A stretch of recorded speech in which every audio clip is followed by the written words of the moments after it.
the time will be. Ricky, what time is it? 10 minutes to 1. This is going to be very embarrassing. I go all the way over there and make a speech on the importance of being on time, and I'm late for the speech.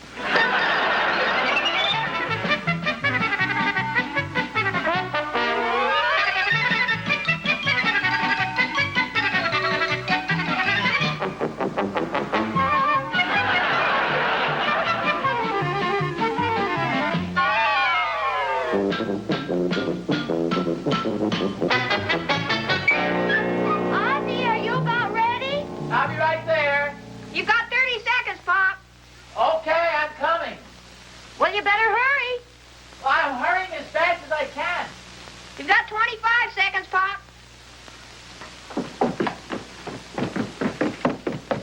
I didn't have time to shave, but I think I look okay. Well, you look fine, dear. 20 seconds, Pop. You know, I don't think I ought to go to the luncheon at all, Harriet. Well, you've got to go. They're expecting you to speak. Well, 10 seconds, Pop. Thank you, son. You can't let David down. But, Harriet, I've already let him down. Why don't we phone them and tell them I'm sick? We? Well, why don't you phone them? Oh, no. Well, Harriet, you've got to. I'm much too sick to phone. Pop, Yes, son. you're late. Oh, there's a telephone.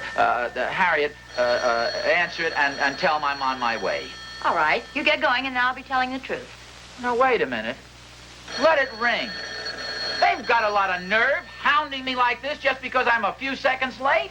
30 seconds late, to be exact. You better get going, dear. Harriet, I just can't go down there and face those people. Well, you've got to. Maybe I better answer the phone. No. Let it ring. They don't have to call me to tell me I'm late. I know I'm late. I've got a small son here with a watch. Here's your coat, dear.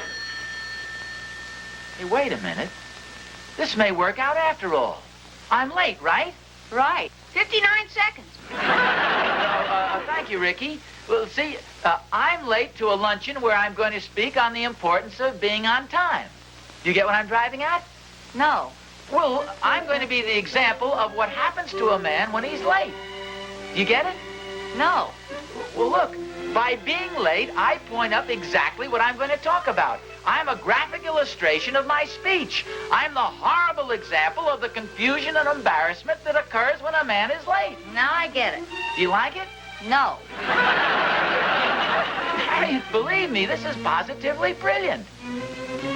Well, maybe it isn't brilliant, but it certainly is an unusual way of maneuvering out of an embarrassing situation. Well, maybe a pretty good idea at that. Come on, get on your coat and get going. No. The later I am now, the better. The perfect dramatic effect is for me to arrive just after they've finished lunch. Mr. Murchison, the chairman, rises and looks around the hall in a bewildered sort of a way.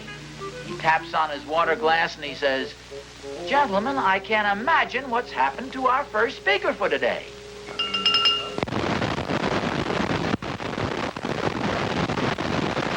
Gentlemen, I can't imagine what's happened to our first speaker for today, but bear with me for a few more It's moments. all right, here I am, sir. Oh, thank goodness. We were getting worried. Gentlemen, I have committed an unforgivable act. I have been late for this important luncheon. 30 minutes late, to be exact. There's no excuse for my thoughtlessness. By being late, I have not only caused a lot of confusion, I have inconvenienced all of you. Oh, that's perfectly all right. We understand. You're very kind, sir, but it isn't all right. It's a terrible thing to do. Now, I must apologize. Naturally, this is embarrassing to me, and it's embarrassing to you. Believe me, gentlemen, I sincerely and humbly apologize for my rudeness. You have just witnessed what happens when a man is late. Confusion, inconvenience, embarrassment for all concerned. Now I can tell you that this was my way of illustrating the subject of my little talk for this luncheon. The importance of being on time. I hope you will forgive this rather dramatic presentation. Professor, I beg your pardon? I hate to interrupt, but I thought you were speaking on Plato today. Well, no. David told me, he mentioned the topic of my speech, and you were very happy with it. David? Who's David? Well, my son, Mr. Murchison. Mr. Murchison? Who's Mr. Murchison? Well, aren't you Mr. Murchison? No, I'm Dr. Pepin. Who are you? Well, I'm Ozzie Nelson. You mean you aren't Professor Higgins? No, I'm sure I'm Ozzie Nelson. You mean you aren't Mr. Murchison? No, I'm Dr. Pepin. I don't know. Where's Professor Higgins? Well, I don't know. Where am I? You're at the semi-annual luncheon of the Philoclean Literary Society. You mean this isn't the High School Athletic Association luncheon? Of course not. Now, what have you done with Professor Higgins? Gentlemen, I'm terribly sorry. My bus was delayed, but I got here just as soon as possible. Oh, Mr. Murchison? No, Dr. Pepin? No. I'm Dr. Pepin. I'm Professor Higgins. Oh, I'm Ozzie Nelson. Have you seen Mr. Murchison? No. Oh, well, then pardon me, gentlemen. David? Oh, hi, Pop. I've been looking all over the lobby for you. Where is everybody? The luncheon had to be postponed until 2:30. Oh, what happened? Oh, somebody got the plans all mixed up. Some literary society's using the dining hall right now. Oh, yes, I've met them. I phoned home, but nobody was there. Oh, you were the one who phoned. Yeah, how come you didn't answer? I'd already left.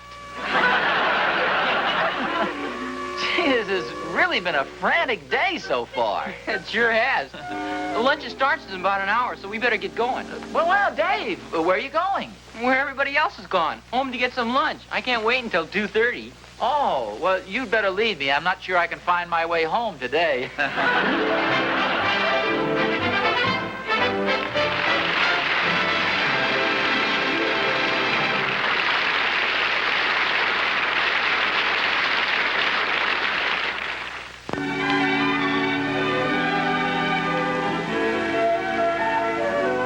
Oh, is dinner pretty near ready? I'm starved. Yeah, just about. Had quite a day today. David told me your speech was a big success. Oh, thanks a lot. Yeah, they seem to like it. It is kind of unusual, I guess. Well, you just relax there. Dinner will be ready in a few minutes.